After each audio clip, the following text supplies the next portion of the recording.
Welcome on Roland Martin Unfiltered on Tuesday, May 21st, 2019. I'm Dr. Julianne Malveaux, sitting in for Roland Martin, and on today's show, an analysis of New York City's early voting plans shows it will favor white and affluent voters and make it more difficult for low-income voters. Omarosa says Donald Trump's 2016 campaign paid most of the women who wanted to work nearly 20% less than their male counterparts. She's filing suit. Hey, if you lie with pigs, you get dirty. Just saying. The battle for abortion rights continues with hundreds of abortion rights activists rallying in front of the Supreme Court. And what the hell? I mean, seriously, is consensual rape? What y'all talking about? According to Republican Missouri State Representative Barry Hovis, it happens. I can't stop from laughing on that one. Consensual rape. Like, I wanted you to rape me. Whatever. Plus, while the Morehouse class of 2019 is celebrating their graduation gift of no student loan debt, the average black graduate has more than $7,400 more in debt than their white peers. And a new report shows that Black Virginians were charged with disorderly conduct more compared to white residents. Not just in Virginia. D.C., we got a similar story. But hey, let's bring the funk. It's Roland Martin Unfiltered. He's got it. Whatever the miss, he's on it. Whatever it is, he's got the scoop, the fact, the find. And when it breaks, he's right on time and it's rolling. Best believe he's knowing. Putting it down from sports to news to politics. With entertainment just for kicks, he's rolling. Yeah, it's Uncle Roro, y'all. Yeah, it's Roland Martin, yeah. Rolling with Roland now. He's funk, he's fresh, he's real, the best, you know he's Roland Martin now.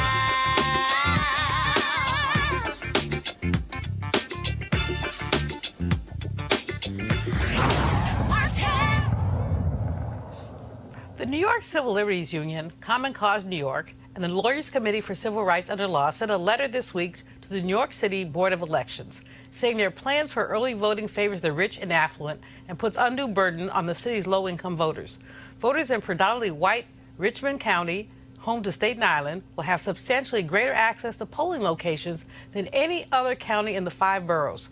Queens, a majority-minority county, has 4 times as many registered voters as Richmond County, but they have the same number of polling places and have to walk more than half an hour to reach their polling places.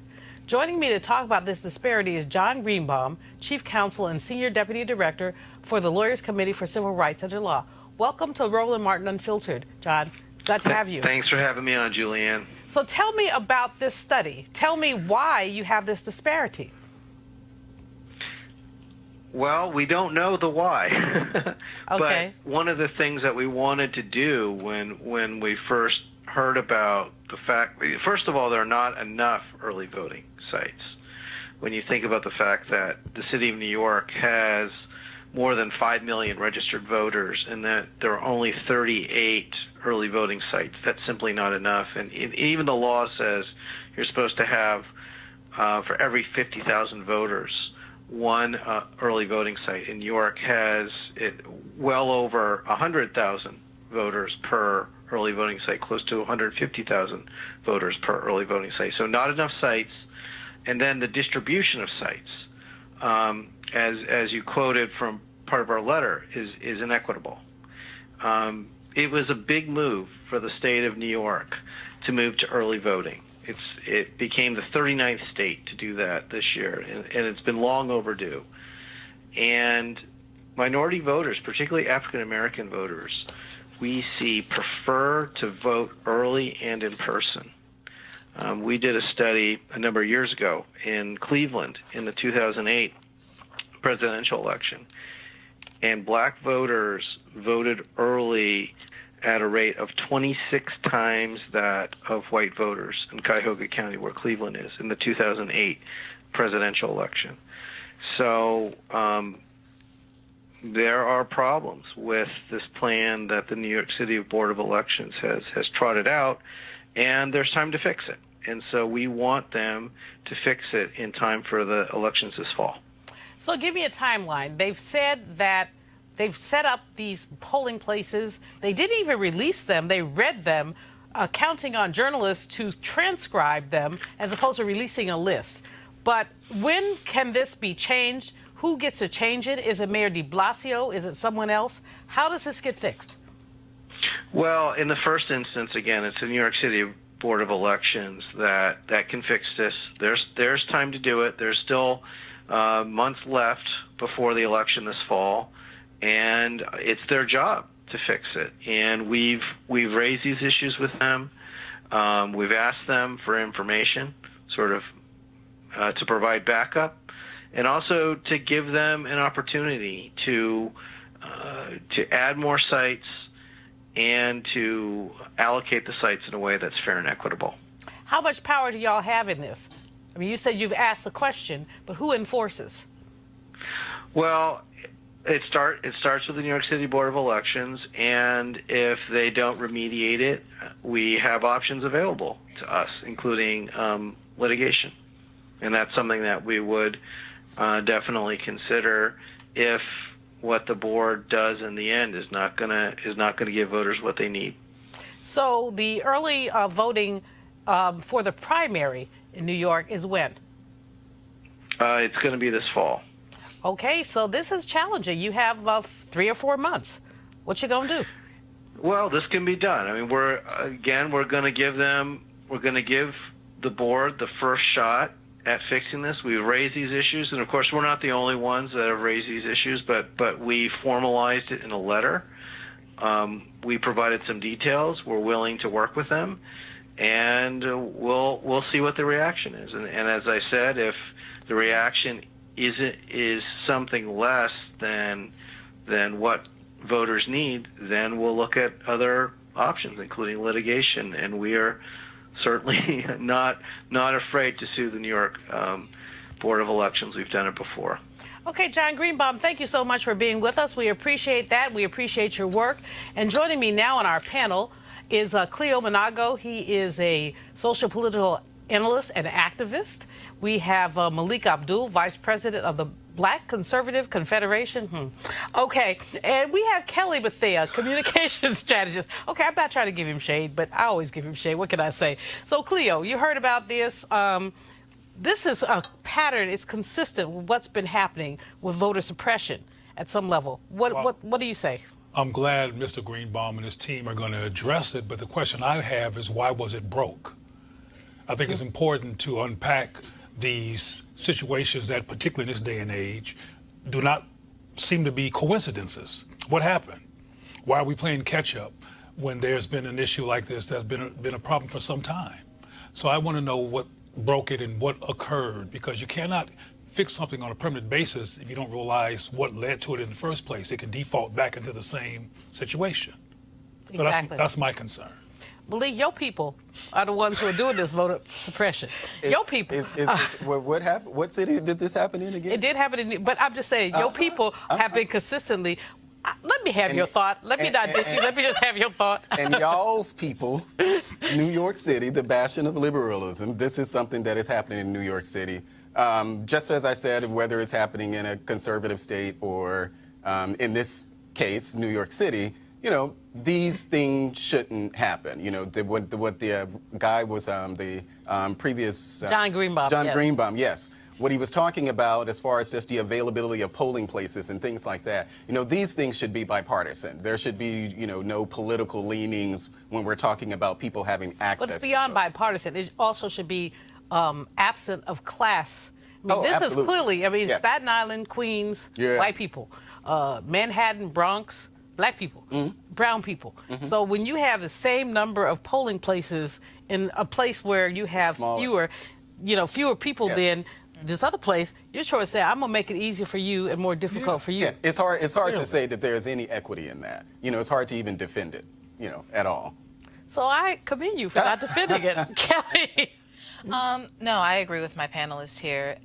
When Greenbaum mentioned, or answered rather, why things are the way they are, and he's like, we don't know why. I think we know why. Yeah. I mean, it's We don't pretty know. clear. We why. always know why. We always know why. And I just wish that, I understand that he's leading the effort and is commendable, absolutely. But at the same time, I wish somebody of a lighter hue would just, admit that it's because of systemic racism, because that's what it is. Well, it's race and class in this case. Both. It is definitely both. But in terms of this particular city, like, the class and the race is almost synonymous with each other given the demographics and where people live. So, And how much money? And how much? Who makes what money? Right. Yeah. And who pulls what political strings? Yeah, I just wish that he would just say, hey, it's traces of, some systemic racist crap that we've been dealing with for 400 years. And like I said earlier, that he won't articulate it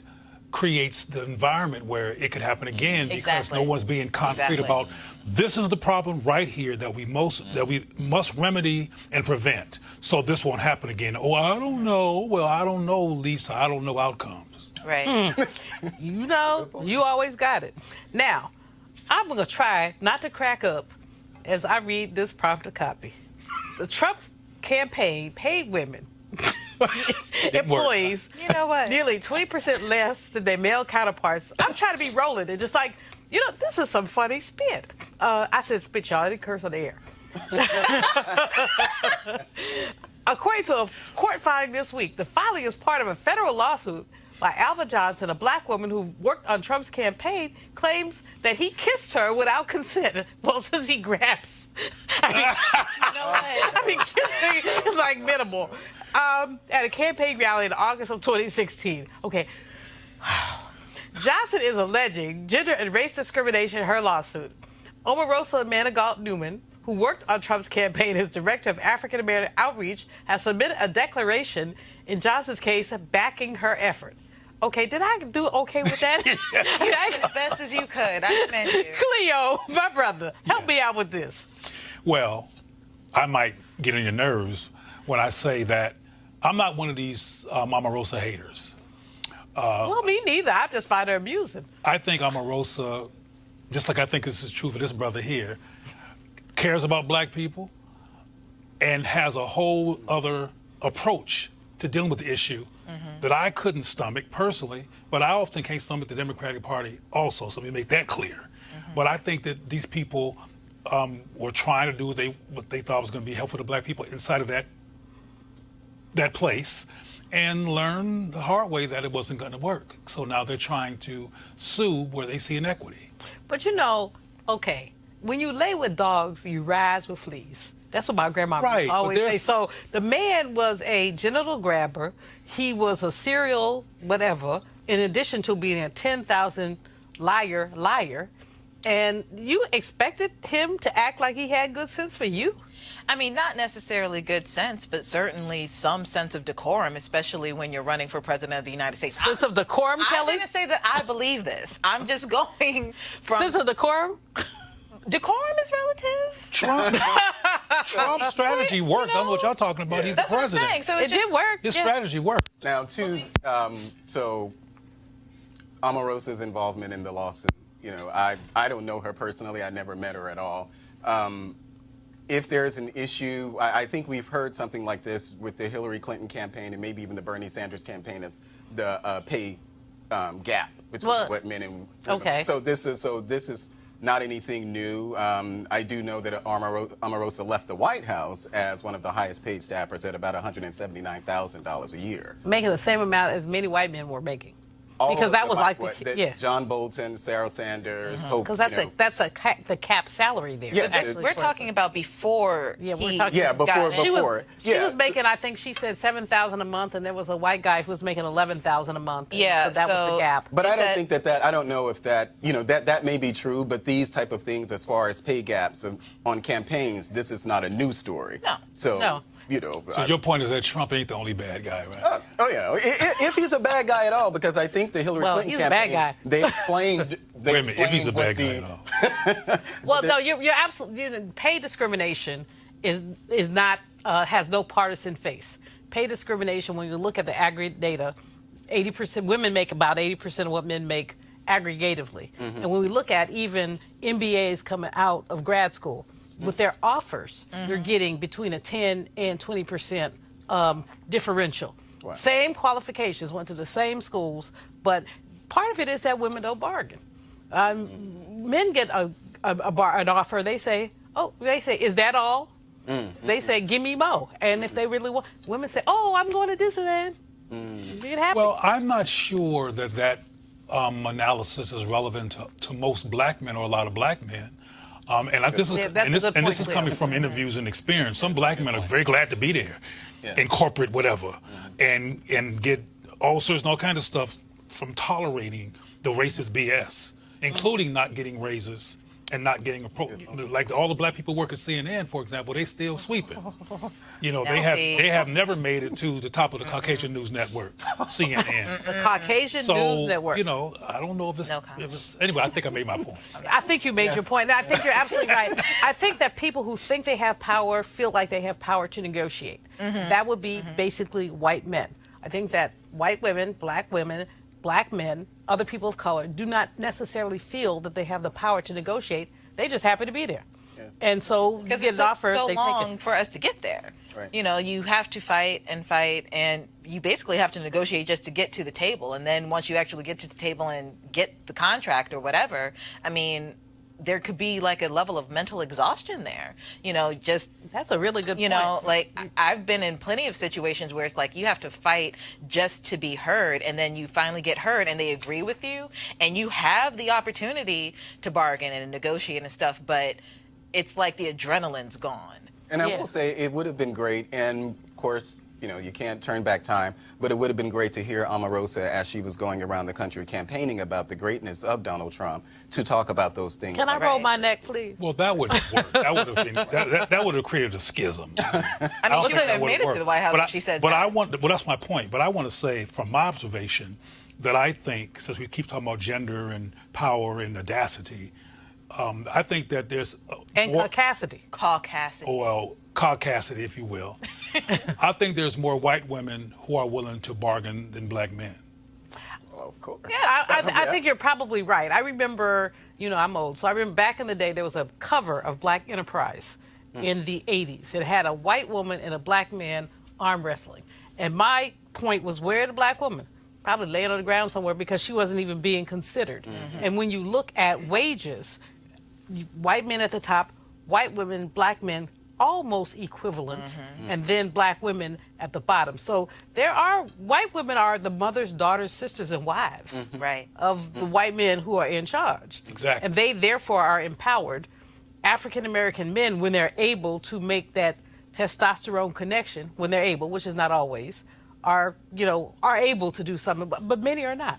Yeah, sometimes testosterone is interrupted by social castration. Ooh, Cleo Monago, I'm not fooling with you today. I'm not fooling. He throws it down. We're gonna move on. At castration, I don't know. I've been doing this research on lynching, so you got me there. Abortion rights activists, including Democrats who want the party presidential nomination in 2020, rallied at the Supreme Court on Tuesday to protest new restrictions on abortion passed by Republican-dominated legislatures in 8 states. Alabama passed an outright ban last week, including for pregnancies resulting from rape or incest, unless a woman's life is in danger. Other states, including Ohio and Georgia, have banned abortions absent a medical emergency after 6 weeks of pregnancy or after the fetus's heartbeat can be determined, which may happen even before a woman realizes she's pregnant.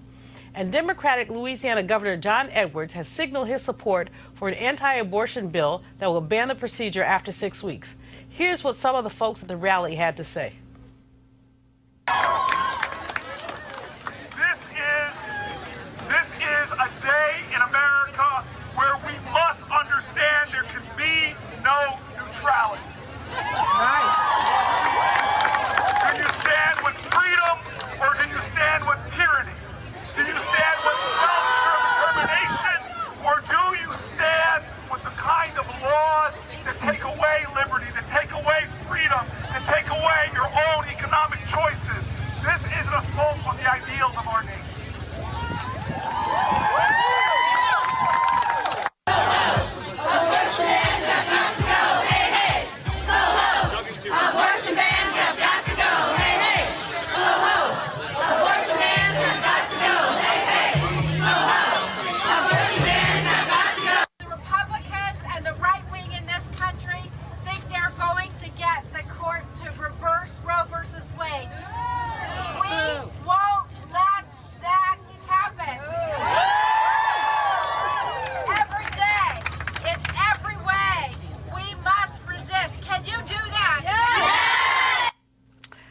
Okay, y'all. So there was a rally, a lot of energy, but and most Americans believe that women have a right to choose. But the Republicans have gone cray-cray. Malik, how come your people have gone cray-cray? Well, I think that I don't agree with. It's I pick on you so bad, don't I? No. It's not, because it's really hard to. I won't say hard to explain it, but I consider myself pro-life. But then I ask myself, if my daughter, my 12-year-old daughter, if she was raped, yes, and forced to bear that child, how would I feel about that? I don't know. I don't have kids. So even though I do acknowledge and I accept being pro-life, I'm the same way, but I'm the same way on the death penalty, though. I don't agree with the death penalty. But, it's the wrong brother do the wrong thing. Well, no, I just don't agree with the death penalty overall. Well, see, the hypocrisy partially is that if you are so, not you personally, but when people say they're pro-life, but they agree with the death penalty, so what life Right. you pro? And then furthermore, when a child is born, so you love this fetus, but you don't love the child. Right. Right. And it's hard for me to say, when, there's a lot of debates going on as far as when is, the heartbeat begins and things like that. But it's hard for me, just in my pro-life stance, to accept the notion that when I meet a woman, and she just found out she was pregnant or something, or, a member of my family, that they don't have an actual child. They're not with child at that point. Some people argue, well, it's a clump of cells, or, it's just kind of, I get that kind of feeling when I have this, this sort of discussion. But even Donald Trump, our president, felt that the Alabama law actually. I'm trying to figure out how many abortions he's paid for, but I'm not going to go there. Oh, my gosh. Kelly. Well, I'm just saying. I mean, he was a man about town. He believes in grabbing genitalia. Well, we know he's not as conservative as the rest of his party. I don't think he's conservative at all. I think he's Miss Kelly, tell us contrarian. about this. What do you think about this rally? These states that have passed these laws, which are not going to, basically not going to have scrutiny. What they're going to do is they're trying to move to the Supreme Court. Right. What's your thought?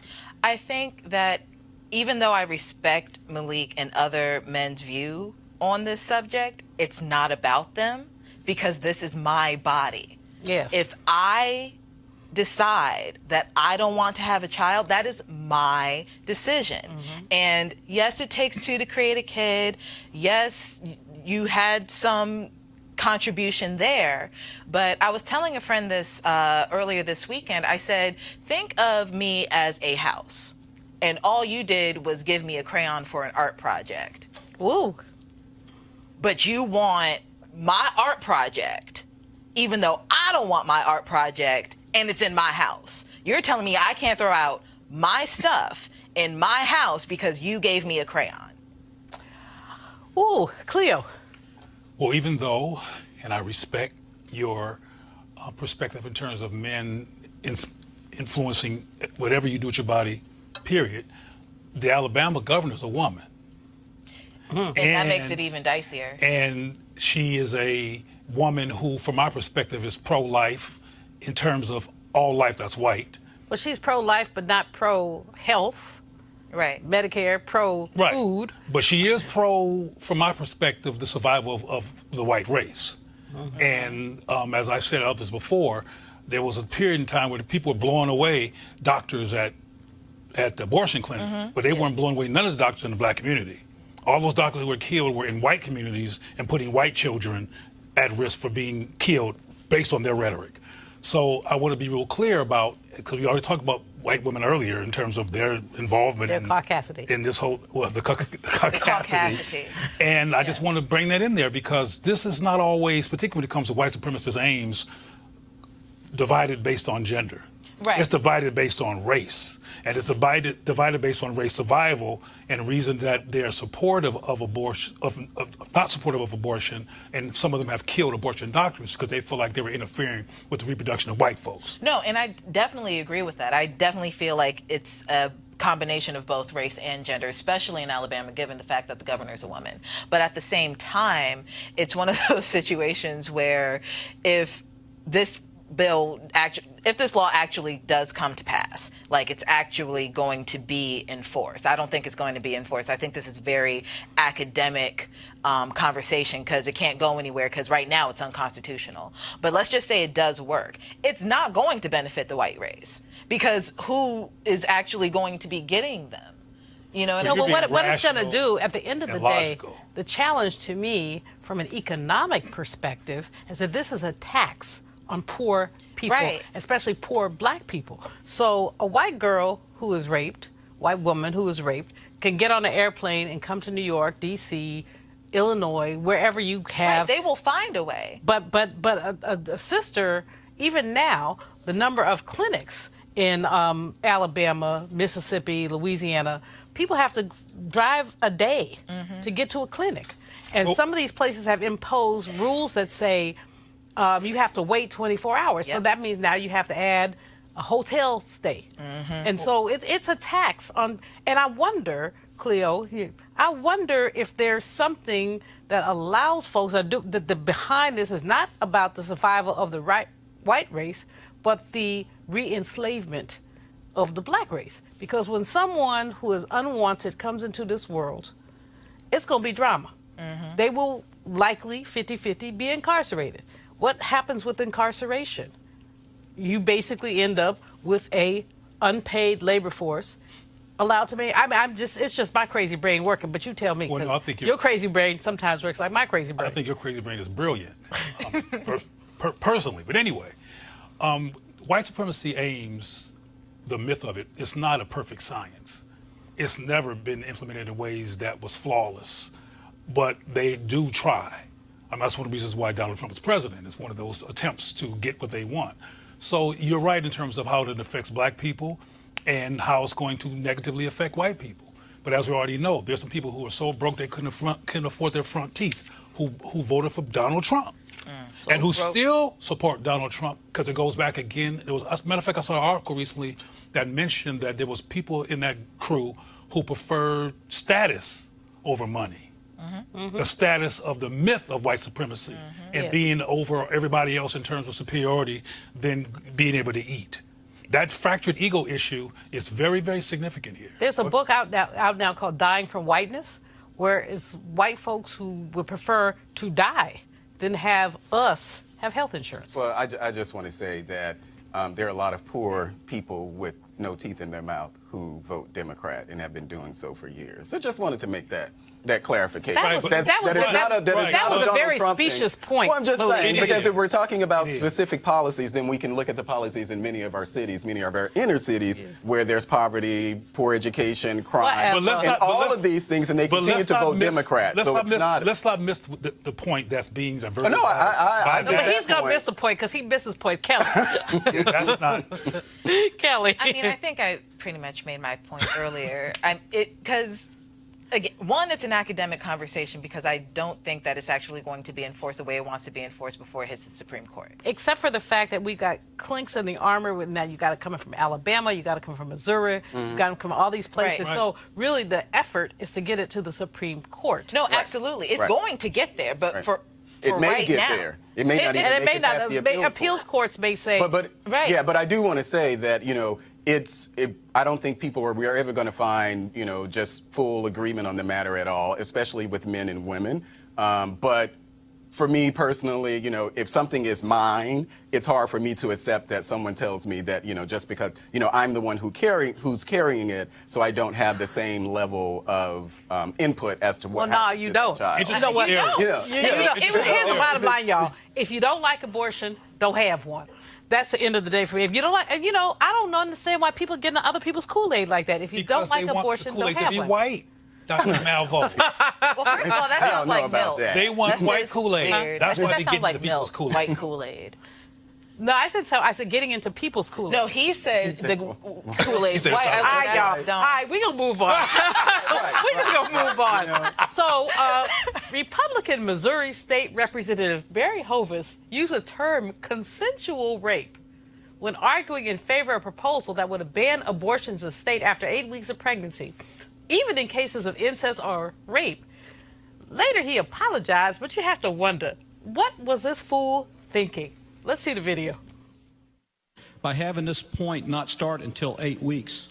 Let's just say someone goes out and they have, or they're raped or they're sexually assaulted one night after a college party. Because most of my rapes were not the gentleman jumping out of the bushes that nobody had ever met. That was 1 or 2 times out of 100.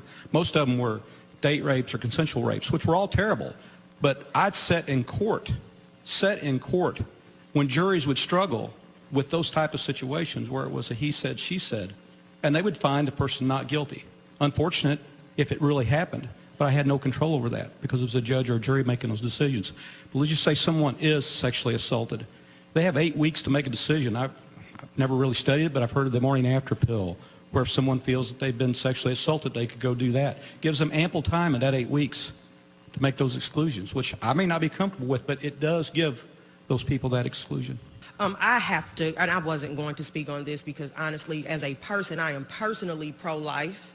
I am a black woman with lupus. I'm not even sure if I can have children. It's not a child that I don't lay eyes, and God knows I love children. And it's not a child that I lay my eyes on that I don't want. However, that doesn't mean that I get to force anyone to have a child. But let me say this right here and right now.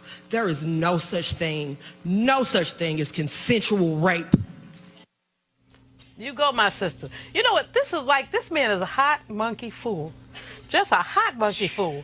I mean, seriously, consensual rape. But did you hear the part where he said most of my rapes? Most of my rapes. That's what got me. Like he selects flowers and rapes. Okay, Kelly, I got to start with you. This is just like cray-cray to the cray-cray. I mean, but he's not the first person to say something like this, right? There was another representative and another state legislator who said legitimate. It was Missouri. It was also Missouri. Rape. Okay, don't get raped in Missouri, y'all. You know, like, don't get raped at all, please. But like, never mind.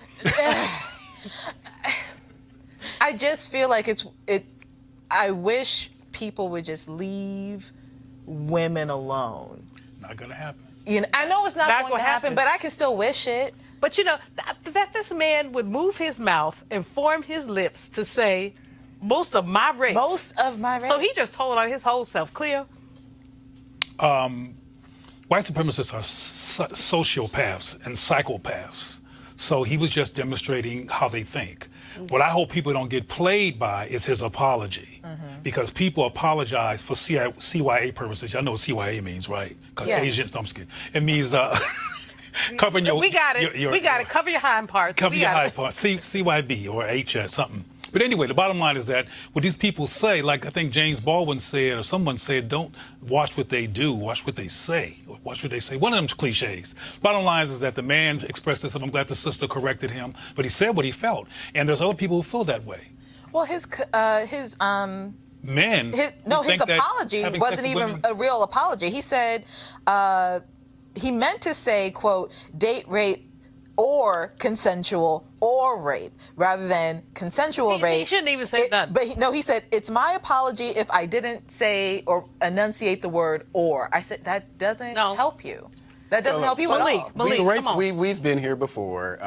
We've been it's here your people before. too, by the way. Well, I don't think it has anything to do with people. I think it's just I think it's a man thing. I think it's more so a gender thing than it is a race thing. Men being able to articulaate certain points. So you of just view. tell me all men crazy? I'll accept him. Testosterone I'll accept make you him crazy? if he say he's misspoke. You know, we've had many instances where people say that, you know, they say something and then they say they misspoke and they come back and apologize for it. What he said, it was ridiculous on his face. It makes absolutely no sense. We all know that. Do we? Well, of course we all. Well, we should hope that no one believes there's something like consensual. But he said it. I don't He said do it, and his But we apology have was people- specious. But we have people. It had nothing to do. We have people who make these half ASS apologies for things that they should not have said. So I'll accept him for saying, okay, well, he doesn't really mean that there's a thing. There called are men who consensual think rape. they should rule over women. Yeah, absolutely. And that they should But it have... doesn't mean that he's one. That- though. that- It doesn't I mean feel like It doesn't matter what the he's woman one wants. because he said that. Because of the fact it doesn't matter what the woman wants, it cannot be rape. Because her perspective and her resistance is irrelevant. And there's no such That- thing. And I think we should illuminate that kind of thinking and not let somebody off the hook who thinks like this just because they... With a half behind an apology. Yeah, With a half behind an exactly. apology. You know what, y'all? We could argue this one. Because I just want to get a slice of that dude. I mean, I would love to be in a small room with him. never mind. I was told by my nephew that I'm over 60 and I'm not supposed to brawl with people no more. Who said? One of my nephews, he said, you know, your bones are brittle, Auntie. Stop threatening people. You take some calcium and just knock them one good time. There you go. Like, there you go. We're I gonna got take. you. Okay, you got my back. We're gonna do it. We're gonna roll it. We're gonna take a quick break and we're gonna come right back. Just a quick break. You want to check out Roland Martin Unfiltered? YouTube.com/Roland S. Martin. And subscribe to our YouTube channel. There's only one daily digital show out here that keeps it black and keep it real. It's Roland Martin Unfiltered. See that name right there? Roland Martin Unfiltered. Like, share, and subscribe to our YouTube channel. That's YouTube.com/Roland S. Martin. And don't forget to turn on your notifications so when we go live, you'll know it. So it's commencement season at HBCUs around the country, and the speakers left them with some powerful messages. None quite as powerful as the one Robert Smith left with the Morehouse class of 2019, his class, he said, by paying off their student loans. Here are some of our favorites. Don't accept what others put on you.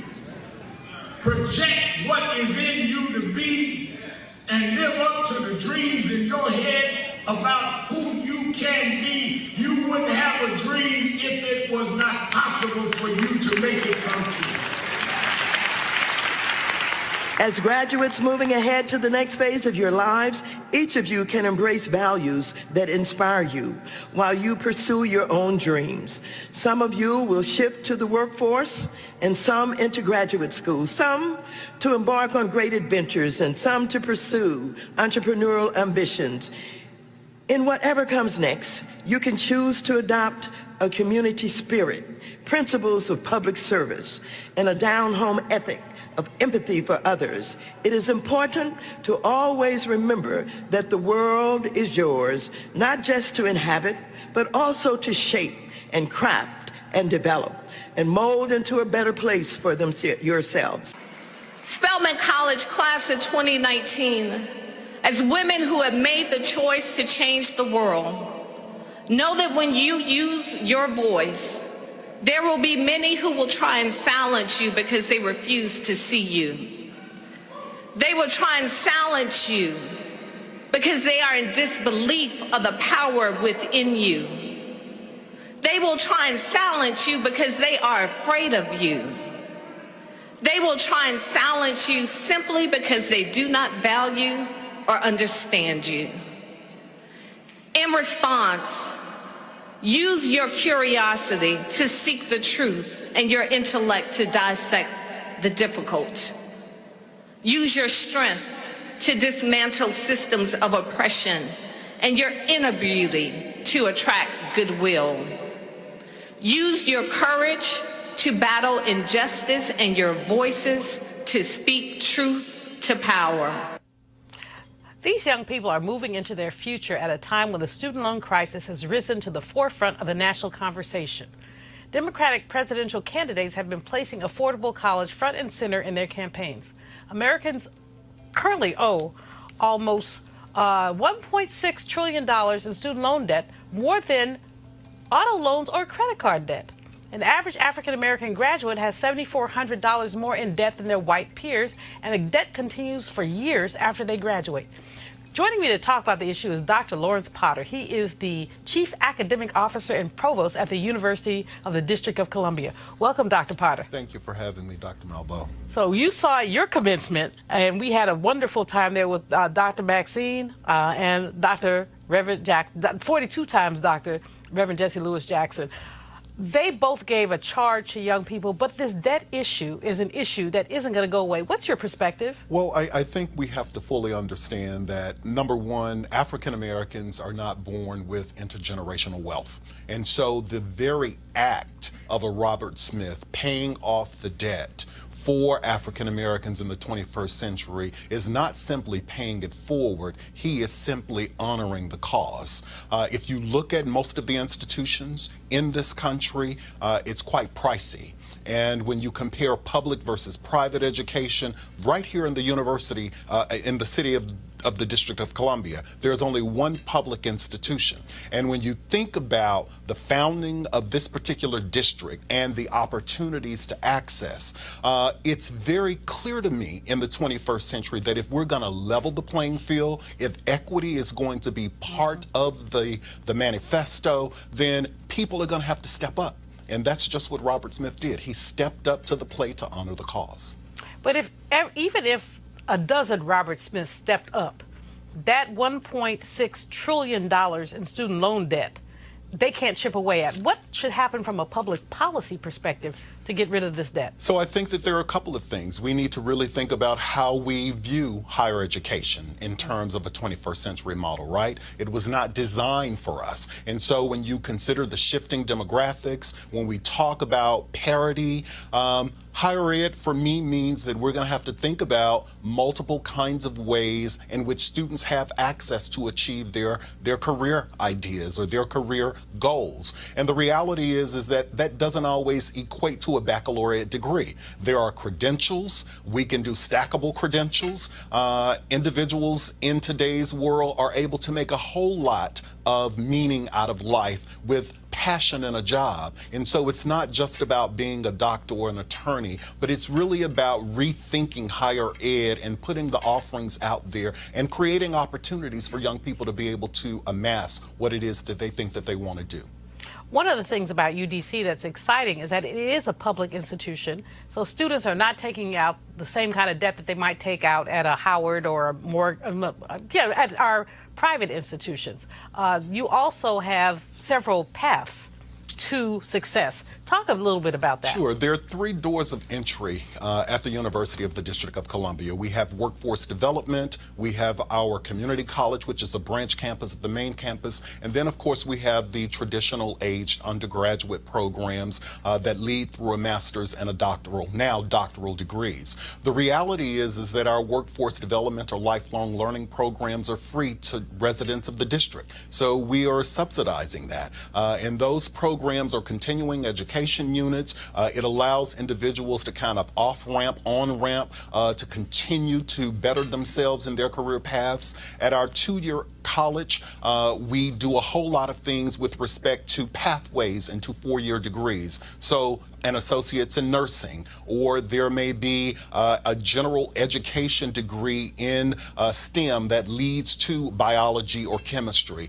and mathematics. And then at the four-year campus, the cost is phenomenal. Students can attend the University of the District of Columbia depending on their credit hours and where they come from, anywhere from $5,000 to $10,000 a year. So they're not as strapped with the debt. But I think the significant piece is the clientele that we serve. Most of our students are first generation. They're not the traditional 18 to 22-year-olds. We have a lot of returning learners in the district coming back because they've had to stop out for whatever reason. And so when you think about the average age of the student at the University of the District of Columbia, it's 28. And so we're having to meet needs in a more defined, more creative way. Now, Dr. Potter, the Higher Education Act they're looking at reauthorization of that act. What would you like to see in the reauthorization? Honestly, when I think about first generation college students, I want to see an increase in Pell. And some are Pell, quite frankly, because our students have to go to school year-round. Many of them are working two part-time jobs or a full-time job, not just to support themselves, but their families. And the reality is that everything that we can do as a country to increase Pell, to reduce the cost, those are the kinds of things that will be significant. The Orange Man has in deference to Malik, I won't call him the orange orangutan. The orangutan lobby has asked me not to do that. But the Orange Man is trying to go up in the Pell money and use it and divert some of it. I don't want to get you on a political bandwagon, but what do you say about that? I really think that sometimes people are making decisions without information. And the reality for me is that before decisions are made, we have three branches of government. And, the executive branch can put forward what it is that they want, but the legislative branch needs to act according to how people voted for them. And so that would be kind of my balance, if you will. The idea that acting without information leads to uninformed decisions. Dr. Potter, you're so diplomatic. I love it. I'm going to bring my panel into the conversation. Cleo Monago, you posted something today on Facebook about increased graduation rates for young black men in Chicago. And this really fits into some of what Dr. Potter is talking about. Tell us a bit about the story about how young black men are graduating more frequently in Chicago than they were, let's say, a decade ago. Well, I think it's important to highlight that type of information because, as I said in my post, you won't hear it on CNN or ABC or the other channels that this is occurring. Or we hear about Chicago that people are getting shot. But there's some successful programs on the high school and college level in Chicago that are leading to disproportionate amounts of black men and women graduating to college. It's like a level. 10% gap over a 10-year period from 63 to like 75. Yeah. And what's significant or relevant to that is how these schools have implemented cultural affirmation and getting the young people to feel good about living in the body that they live in so they can be focused enough to concentrate on the cognitive information that's coming because instead of being distracted by self-doubt.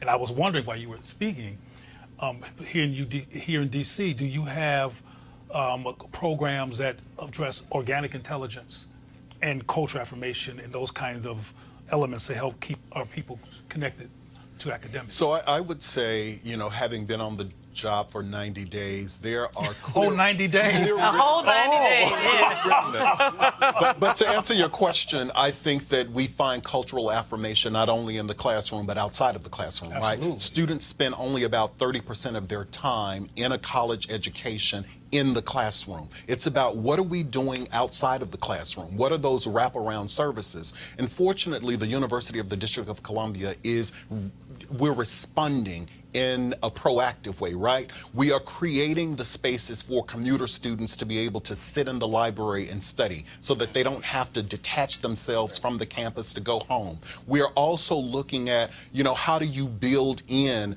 Women's History Month activities and Black History Month activities and Native American History Month activities and tie that to the curriculum so that there's the co-curricular aspect of rounding out what our students are having. And so I think in many regards, because our students are not the 18 to 22-year-olds, we are very proactive and intentional about what it is that we're trying to deliver in the wraparound services.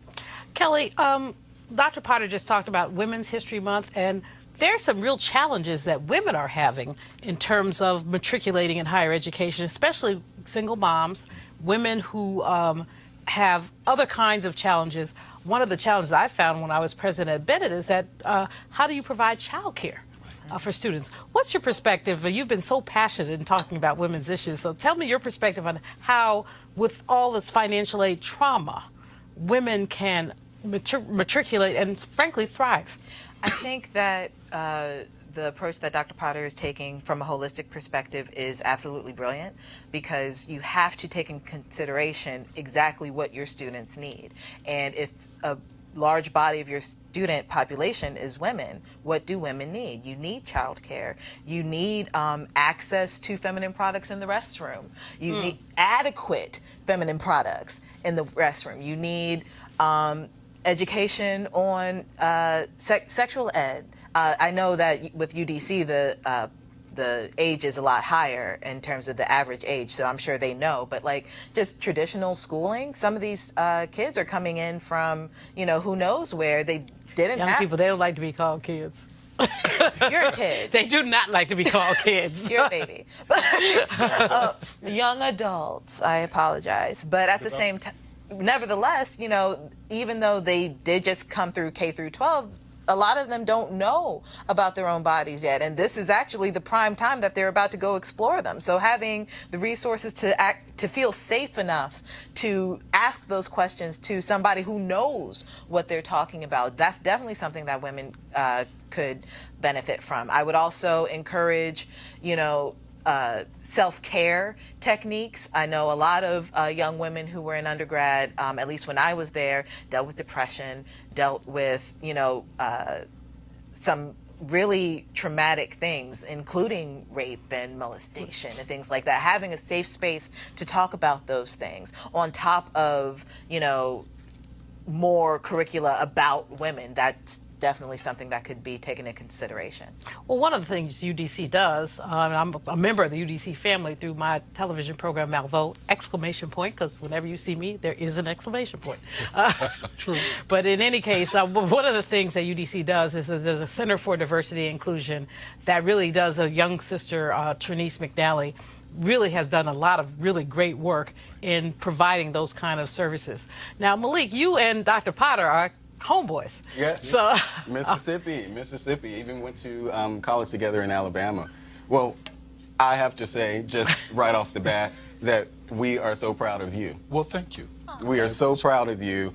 And the fact so Malik will behave for you. He ain't been behaving for me, but he'll behave for you. I mean, your credentials speak for themselves, but the fact that you brought that talent to the University of the District of Columbia, which happens to be the school that I actually finally received my degree from, because I'm one of those who went back later on in life. And so the steps that UDC has taken have been tremendous, and I so value you being there. So I just want to say, from Mississippi, thank you, brother. But to your point, you raised a very good point about exploring other avenues as far as just our education. In the District of Columbia here, they just have an infrastructure academy. And what that does, it trains them for a lot of the vocational. So whether you're talking about plumbing, carpentry, electric work, these are actual. I have a friend of mine, Perry, who is participating in the district's apprenticeship program. Perry's from Southeast D.C., Condon Terrace. Perry's from Southeast D.C., but this brother is making a life for himself and his family by applying, and he's actively engaged in it. He does construction, he does plumbing, but this brother is proud of the work that he does. And so if we can just get more of those type of opportunities out there, you can make a middle-class living outside of just graduating from college. And so these type of vocational trades, I think, are just used to be. Well, once upon a Dr. time. Melville, I want to mention something real quickly. You probably already know. I just met you, so I don't know how much you know, but it's clear you know a whole lot. Well, I wanted the two of you to be together because I thought there was a lot of synergy. But you mentioned, absolutely, that there's a small element of time that people spend in school compared to their whole lives. And what I want to just underscore is that the system does not affirm culture affirmation. Right. It does not make black culture affirmation an accessible thing like Starbucks or whatever else is going on in the culture. Sometimes people discover that opportunity through a great teacher that they finally met through these opportunities.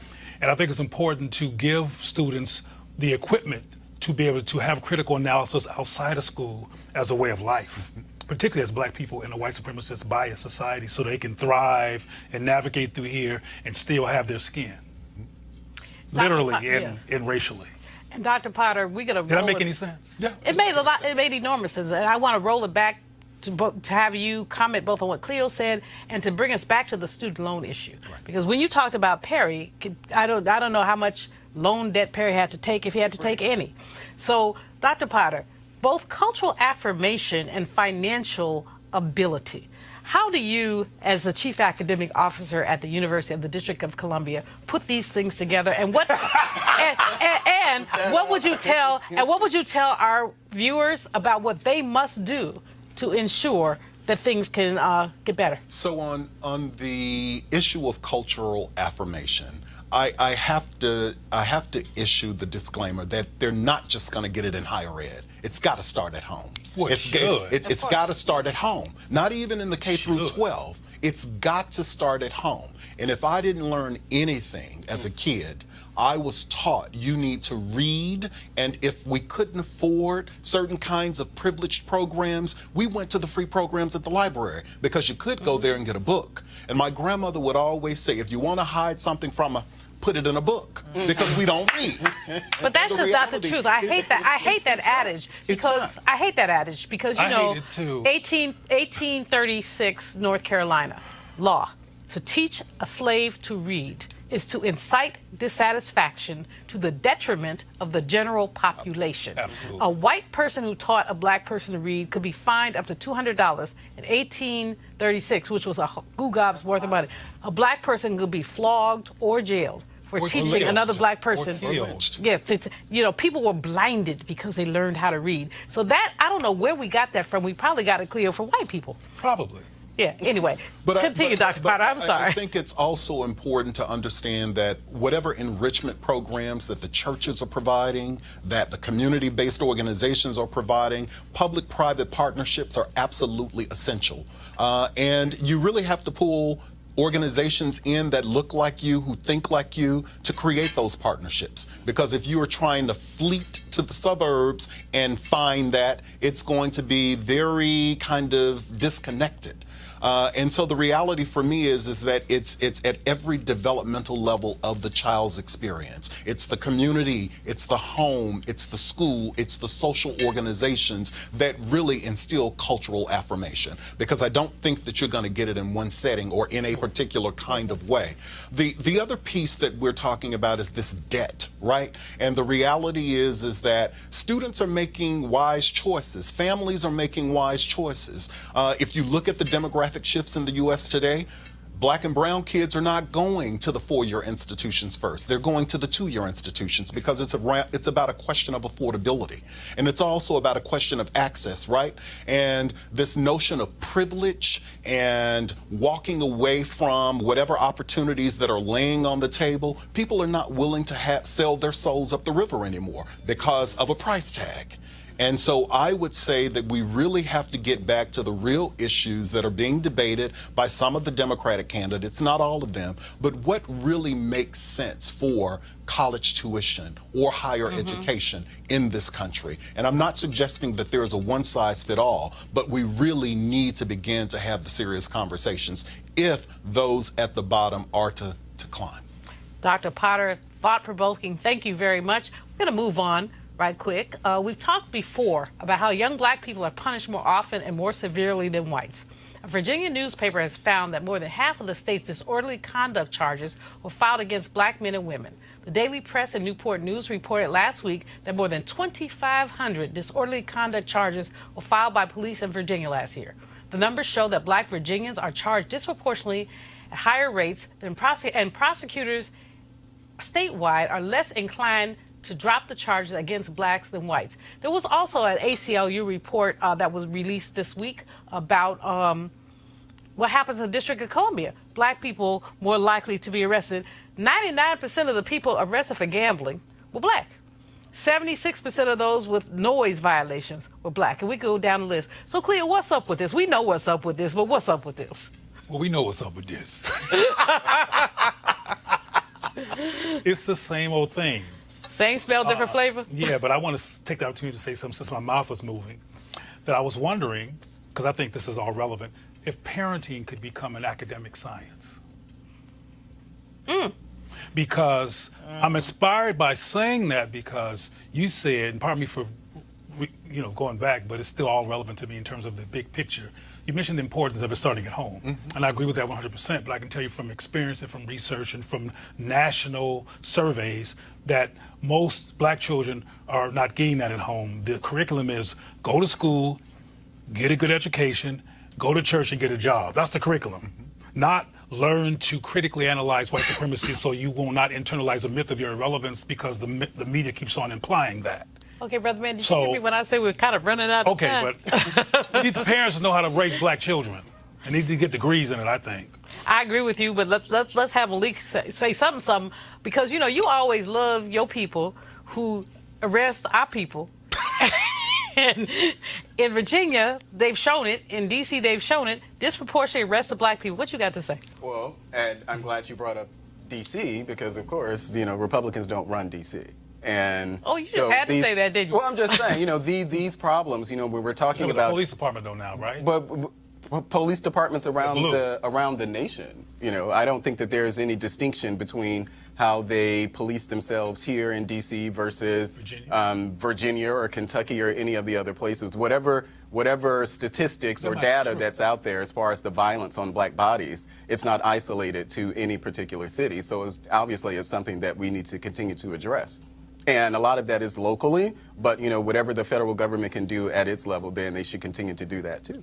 I'm not sure that under the Orange Man, the federal government is going to do anything useful about arresting disparities. But Kelly, what do you think? I think that water is wet when you talk about Virginia having, you know, an upsurge in disorderly conduct. People really forgot, I think, because you have articles like this and it feels like people forgot, Virginia was the home of the capital of the Confederacy. So why do you think that just because Northern Virginia got a lot of diversity doesn't mean the rest of that upside down triangle looking state has, doesn't have racial problems? So for me, when I heard about this, I was just like, okay, what's the solution? Exactly. What is the solution? And if you don't have a solution, then why write the article?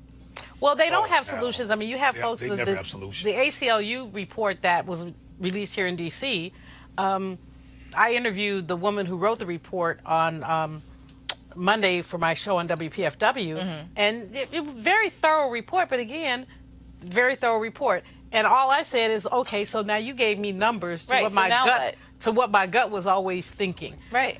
You know what? We have run out of time. This has been so much fun. I always love messing with Malik. I really do. But that's it for this edition of Roland Martin Unfiltered. I'm Dr. Julianne Malveaux. Thanks for joining us. Roland will be back tomorrow. He's playing golf somewhere. In the meantime, don't forget to sign up for Bring the Funk Fan Club. I mean, for real. If you want to see this kind of programming continue, sign up and contribute. And enjoy your evening. Holla!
Recently in Atlanta for our School Choice is the Black Choice Town Hall event. There was an elementary school in Atlanta, folks. This is a black elementary school. 5% of the school's students were reading on grade level. I'm going to repeat that. In Atlanta, 5% of the children were reading on grade level. So you then have to ask the question, what's going to happen when they're in middle school? What's going to happen when they are in high school? Will they ever be able to catch up? Will they be consigned for the entire life of being behind?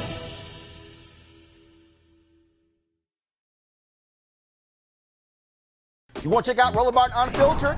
YouTube.com/Roland S. Martin. And subscribe to our YouTube channel. There's only one daily digital show out here that keeps it black and keep it real. It's Roland Martin Unfiltered. See that name right there? Roland Martin Unfiltered. Like, share, and subscribe to our YouTube channel. That's YouTube.com/Roland S. Martin. And don't forget to turn on your notifications so when we go live, you'll know it. Hey fam, want to check out Roland Martin Unfiltered? The blackest show on all of digital, cable, and broadcast. Check out our audio podcast. There's only one daily digital show out here that keeps it black and keep it real. It's Roland Martin Unfiltered. Press play. You want to support Roland Martin Unfiltered? Be sure to join our Bring the Funk fan club. Every dollar that you give to us supports our daily digital show. There's only one daily digital show out here that keeps it black and keep it real. As Roland Martin Unfiltered. Support the Roland Martin Unfiltered Daily Digital Show by going to RolandMartinUnfiltered.com. Our goal is to get 20,000 of our fans contributing $50 each for the whole year. You can make this possible. RolandMartinUnfiltered.com.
I was recently in Atlanta for our School Choice is the Black Choice Town Hall event.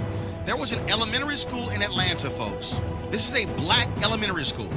5% of the school students were reading on grade level. I'm gonna repeat that. In Atlanta, 5% of the children were reading on grade level. So you then have to ask the question, what's gonna happen when they're in middle school? What's gonna happen when they are in high school? Will they ever be able to catch up? Will they be consigned for the entire life of being behind?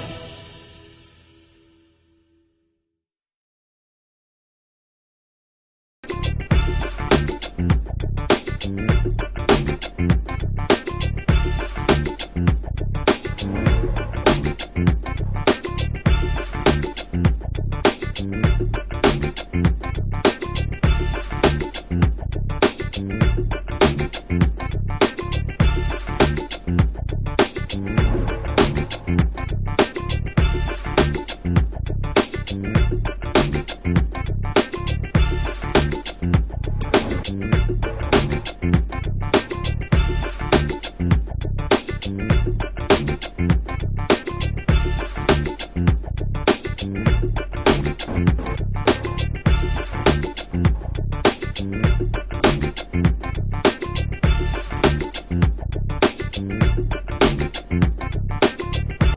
want to support Roland Martin Unfiltered? Be sure to join our Bring the Funk fan club. Every dollar that you give to us supports our daily digital show. There's only one daily digital show out here that keeps it black and keep it real. It's Roland Martin Unfiltered. Support the Roland Martin Unfiltered daily digital show by going to RolandMartinUnfiltered.com. Our goal is to get 20,000 of our fans contributing $50 each for the whole year. You can make this possible. RolandMartinUnfiltered.com.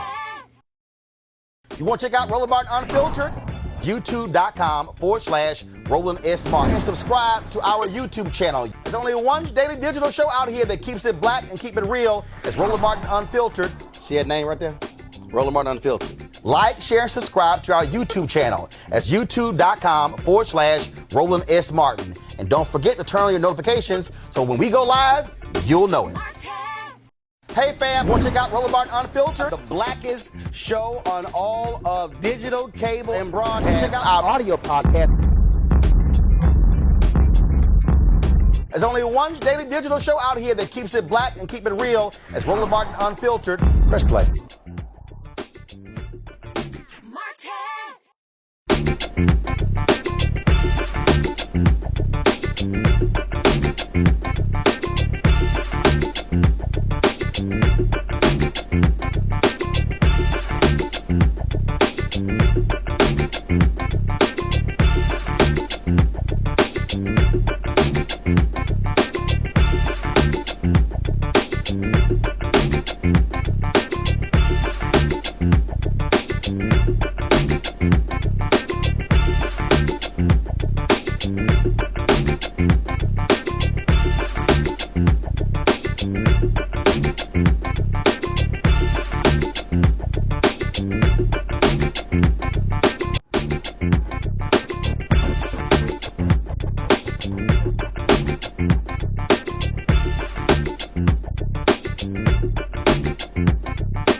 Hey fam, want to check out Roland Martin Unfiltered, the blackest show on all of digital, cable, and broadcast. Check out our audio podcast.